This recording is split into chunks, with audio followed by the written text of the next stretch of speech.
In this guide, I'm going to show you how to make a WhatsApp business account. This is Aiden from JustBoz, and before we get into this guide, make sure to like the video and subscribe to the channel with all notifications on. It really does help with the channel, and it lets us know that you want more content like this, so we greatly appreciate it. If at any point throughout this guide you did have any questions, just ask them down in the comment section below, and we can help you out further. I'm going to be doing my best to reply to every single comment down there.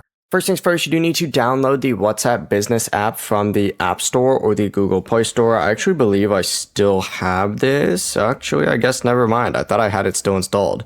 But go ahead and open up the App Store, go ahead and search for WhatsApp, and then you can add business right after. Open it up, and you're going to see WhatsApp Business. Simply go ahead and download it. When you open it up, enter in the phone number that you want to use for your business account, and then you can also use a different phone number from your personal one, or you can also move your existing WhatsApp number over to WhatsApp Business if you prefer.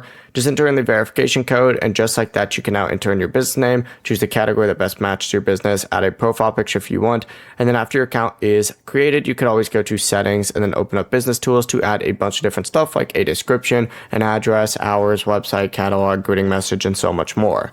That's the entire process. Before you do leave, make sure to like the video and subscribe to the channel with all notifications on. It really does help with the channel, and it lets us know that you want more content like this. We'd greatly appreciate it. And if at any point throughout this guide you did have any questions, just ask them down in the comment section below, and we can help you out further. I'm going to be doing my best to reply to every single comment down there. Peace.